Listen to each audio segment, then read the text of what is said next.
So this is Thanksgiving. A word about Thanksgiving. In my life, Thanksgiving was never about the Thanksgiving tradition. It was about the fact that this was the one day in the year when I saw members of my family that I never saw at any other time. We were very scattered and far apart, and that is still true. And this year, my only child was not coming home for Thanksgiving. And I suddenly felt like I'd been shot through the heart. Just shot through the heart. She has no other family except me, and she's not coming home. So for those of you who are feeling alone with Thanksgiving, I understand that completely. I hope that you're able to reach out to friends or members of the congregation to be together for at least part of that day and part of that event. And today we'll be saying are most of you celebrating Thanksgiving in one way or another? Turkey? Gluten-free meals? I'm going to one of those. I finally found one friend who was not leaving Atlantic Highlands so I could have Thanksgiving afternoon with her. And I'm thrilled, even though she's the only person I know who voted for. Yeah, the only one. Work your magic. But the fact that when I told her that my daughter wasn't coming, who she's known for my daughter's entire life, she said, "Come to my." And I thought, thank you so much. I wasn't expecting it. We had practically a knockdown drag-out fight before the last election. We're making up for it now. So today's talk is called Aspects of Race. I've spoken some of it a long time ago, but it never goes out of style. Some of you probably remember Mary Ann Williamson, who at one time was closely associated with the Course in Miracles and later with the Unity Church. She tells us that she begins each day by lighting a prayer candle and sitting in silence beside it for 20 or 30 minutes. She lets her mind empty and her heart open to what she experiences as the presence of God. In this way, she is reminded of the daily need to let each day be shaped by spirit and not by the demands of the world. Sitting quietly, she does not attempt to forget the world and its busyness or its material fixations, but instead she concentrates on transcending the world and its fears and centering herself in the realm of love. For her, time spent in morning prayer sets the energy of the day in motion. As she says, setting our mental focus within deeper waters in the morning helps ensure that our mind will remain throughout the day. The lighting of candles as a part of individual spiritual practice occurs everywhere around the world and across faiths and religions. It is not unique to one place or culture, nor is it unique to private moments. The collective lighting of candles as we light them is a powerful ritual that can bind us in a web of communal love and compassion as we reflect and remember those people and those memories we cherish. We light candles to celebrate both life and death. This is especially common at times when there's a national memorial service of some sort, Veterans Day and Memorial Day, all of those occasions. And so we light our candles on sidewalks and little boats that we push out into lakes, which we did at summer camp every year that I was in Maine. In cathedrals, as we enter, whether we practice the faith of that cathedral or not, we almost automatically go to where the votive candles are and we light them. It's an instinctive thing to do. We light them on Buddhist altars and in Hindu temples. And we light a chalice here each Sunday. We light them at congregational meetings, at least we did in larger congregations I observed. We lit them at board meetings, we lit them at frenetic meetings to bring closure where there was conflict. We light them in our homes. Some of us light them as the Sabbath approaches on Friday evening, and at other dinners with friends and family. We light them when we're in the mood for romance and when there is a power failure, which could also, of course, lead to romance. We We light them on Christmas Eve as we sing Silent Night. Each lighting of a candle or lamp is an experience that reminds us of our vulnerability and our need to see both literally and figuratively beyond the violence and the danger in our world. And you all know what I'm talking about. You cannot turn on the news without seeing this in some corner of the world. There's terrible violence going on. They remind us of our hidden spiritual lives. A little light in the African American spiritual, this little light of mine, I'm going to let it shine. We need these reminders because we are easily distracted people. Both fragile and resilient, healed and broken, brave and afraid, lovers of learning and laughter, troublemakers and fighters, free and enslaved, seekers of peace and spirit. Each candle reminds us to remember the power of love to heal us and to heal the world. In a few days, many of us will light candles as we begin Thanksgiving celebrations. The appearance of the light is the sign, whether or not we cherish the history of the event or not, that we are entering into a family ritual with a long history in our lives. I'm going to recommend a book here. This book is called There, written by Native American writer Tommy Orange. It begins with a very, factual look at the original meetings between settlers in the Massachusetts Bay Area and the natives who lived there, and what the settlers did to the Indians. They did not have a meal of Thanksgiving. They had a meal that was about a land transaction in which the Europeans took what had belonged to the natives, and in which they poisoned over 200 of them at one of these so-called Thanksgiving events. I cannot recommend this book enough. It's poignant, it's horrifying, as a matter of fact, and it takes you right into the world of the people who have been so largely forgotten in this country, and we are still in Native American Heritage Month, so what better time to read this? That phrase, there, has two meanings. One is that, oh, there. It doesn't hurt, there, you'll be all right, there's that. And then there's the expression, there's no there. And this has been used to describe the lives of Native Americans who have been forced from the east to the west, the north to the south, into places that are not there. You know, they are some other cultures there. And it's about the terrible place that people experience when they lose their own place. I encourage you to think about that if you're ever tempted to say, there. Thanksgiving nowadays is about giving thanks, whether we do it contemplatively or with the television on and the football game in New York. Some of you know that experience. Gotta go, game's on, gotta go. Is Thanksgiving still, or was it ever, a religious experience for us? It was for me and the family I grew up in. We always went to church Thanksgiving morning. Always. It was a big deal for the entire group. It was certainly a celebration for many of the people who sat down for that famous meal in Massachusetts, but certainly not for all the others that we were with. You can only imagine the loneliness of the early settlers, their tremendous fear, their struggles, and their relief and gratitude for the help they received from their neighbors, the people they would eventually come to murder and displace. A horrible combination of things. Light and dark, life and death in the same place. You can almost imagine those settlers in Massachusetts saying, thank God we made it through the year. And at our own gatherings, who will light the candles at our meals? Some of us will join hands in prayer as we say grace. And who will say it? And then there's another set of questions too, because for many people, Thanksgiving is an emphatically secular occasion, and worldly questions may trump spiritual considerations. Do I really have to be the sweet potatoes? The thing I know is taking the dresses for that. So, I'm moving in my garden and on. Can I get away with just eating the mushrooms? Will this meal end in time so I can watch that football game? Come on, let's get going. Because, you know, that's my ritual, watching the football game.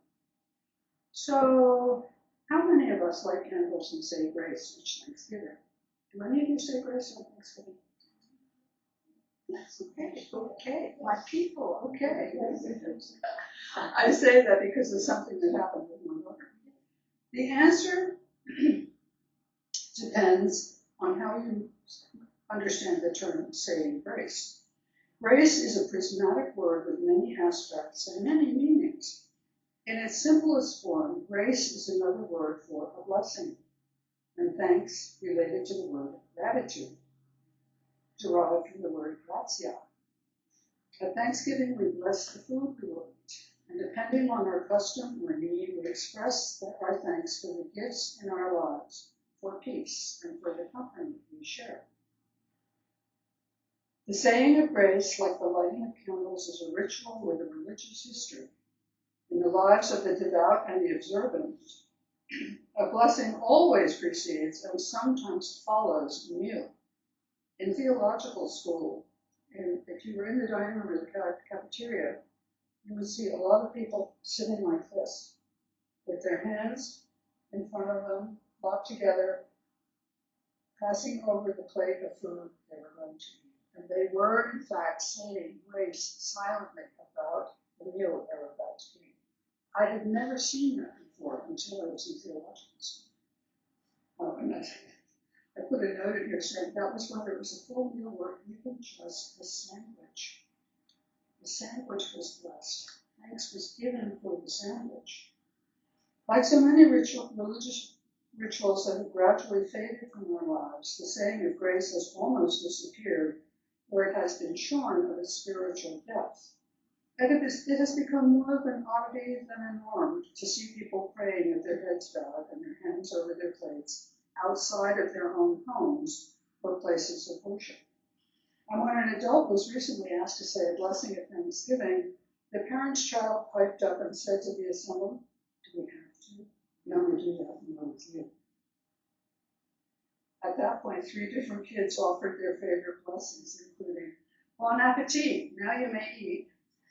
Rub-a-dub-dub, thanks for the rub, yay God." And then there was one other that I've forgotten. This approach can be a ritual too, but it doesn't resonate in the same way, does it? Rub-a-dub-dub, thanks for the rub, yay God. There is something beyond entertainment and rituals. Indeed, there is something magical in sacred rituals that are recognized as such. They cast spells over our hearts and compel our complete attention.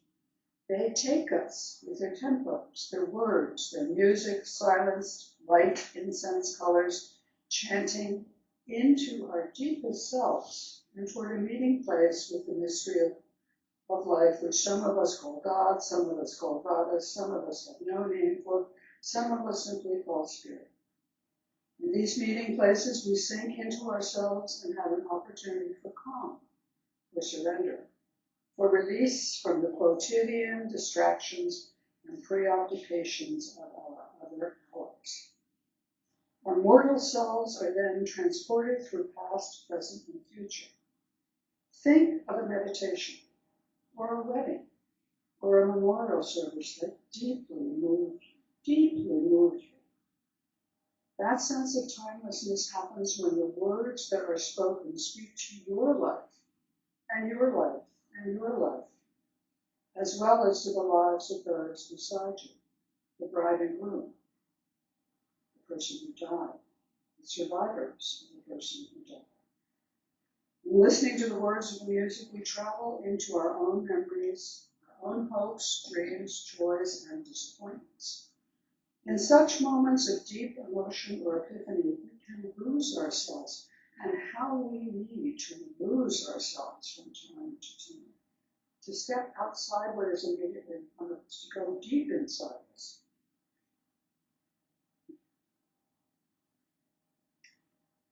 We're still sitting there, but we may find ourselves outside ourselves, being at one in body and spirit with the universe. And this, too, is another experience of grace, or blessing.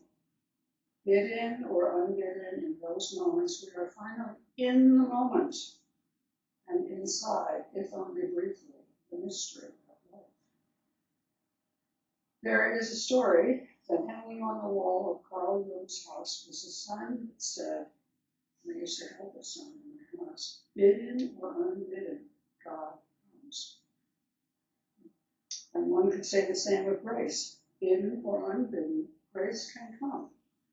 Theologically speaking, grace appears and is felt without our having done a thing. For some, grace is really another word for God, and in the prism of meanings, God is ultimately the source of grace. Grace arrives, usually in unexpected moments of great beauty and deep anguish, of joy and sorrow we can hardly describe, because they are not so much appearances but profound realizations. Think of a moment of grace. Something comes into you, something fills your spirit, you suddenly are aware of something. Some theologians describe this as the influence of the Spirit or the divine operating in us to regenerate or strengthen us. This is what Saul supposedly experienced on the road to Damascus when he was overtaken by a vision of Jesus. Suddenly, something completely unexpected happened around him, to him, and inside him. And according to the biblical story, it completely changed his life. It is this grace, this amazing grace that John Newton was referring to when he wrote that hymn that you hear all the time, Amazing Grace. Within its lines, we understand the mystery that he has experienced. It's a hymn of transformation and thanksgiving. As many sources record it, he was a spiritually lost man, the captain of a slave ship. And somehow, as Newton apparently felt it, God found him and offered him another opportunity to choose love over profit and death. The song tells us that grace taught his heart to fear, and grace relieved his fears as well. In this sense, grace can be understood as God in his mercy, his tenderness, his forgiveness. One might even say that in his experience, it was by the unmerited bestowal of God's favor, which is the classical meaning of grace in all studies, theological studies, that Newton was rescued from his struggles and corruptions and led home to his bitter nature. As the hymn continued, John Newton believes that God will my shield and portion be as long as life endures. It is no accident that some people use the expression, there but for the grace of God go on. I'm sure you've heard this. If you've never said it, you've heard it. I don't say that. I say, well, it's there, but for very good luck, go on. For people who say there but for the grace of God go on, it suggests to them that God's looking out for them and spared them from some disaster. God spared them. Weren't they lucky? The football team won the game. No, because God, you see all the players? Yeah. And all kinds of sporting events. It just amazes me to see people raising their fingers pointing to heaven as though God has something to do with it. The people who do that believe that God has something to do with it, that God has special favor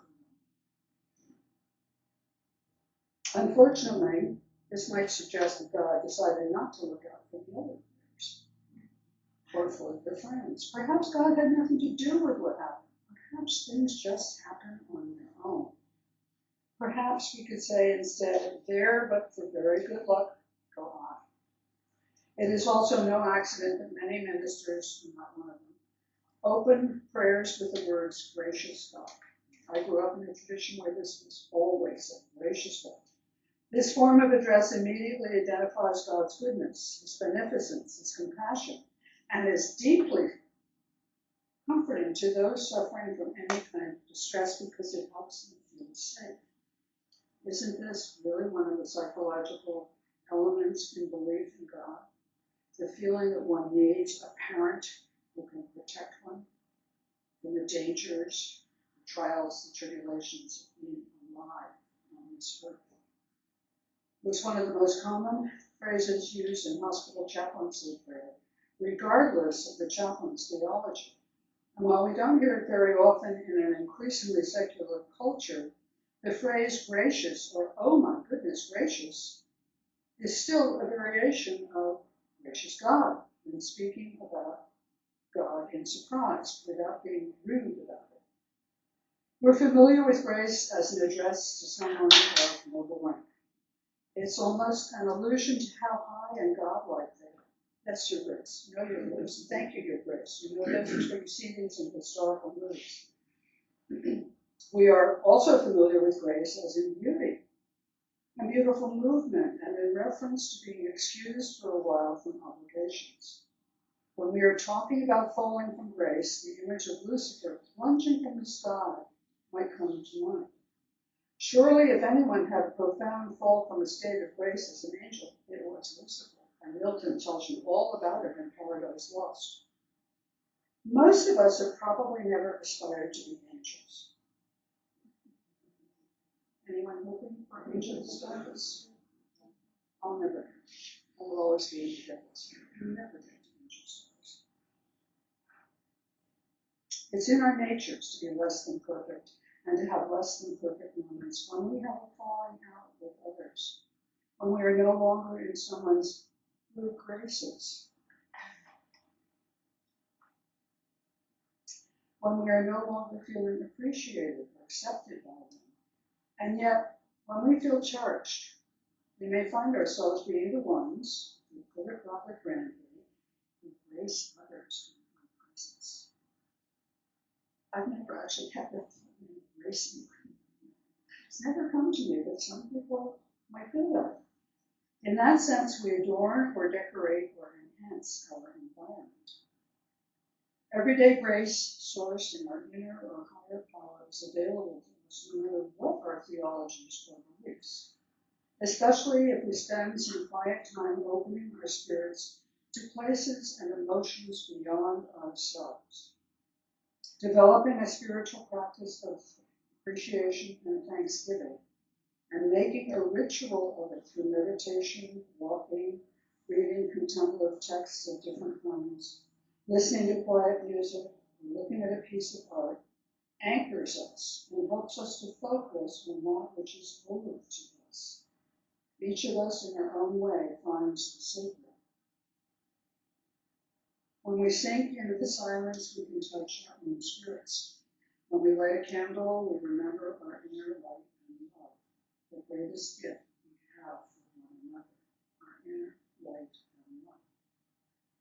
Until she moved to a new home, my former mentor, Reverend Kathleen Hepler, began her day while everyone in her house was sleeping by going out to sit on her sun porch.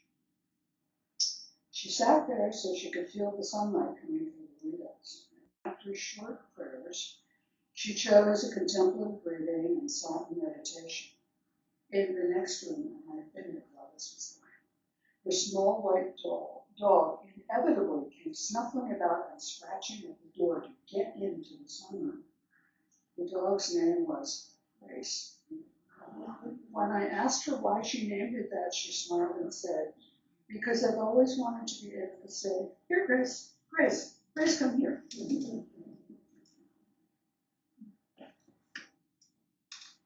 So I leave you with these thoughts, and again, with that blessing. It is a blessing to be. It is a blessing to be here. It is a blessing to be here now. It is a blessing to be here now together, and we are grateful for the togetherness.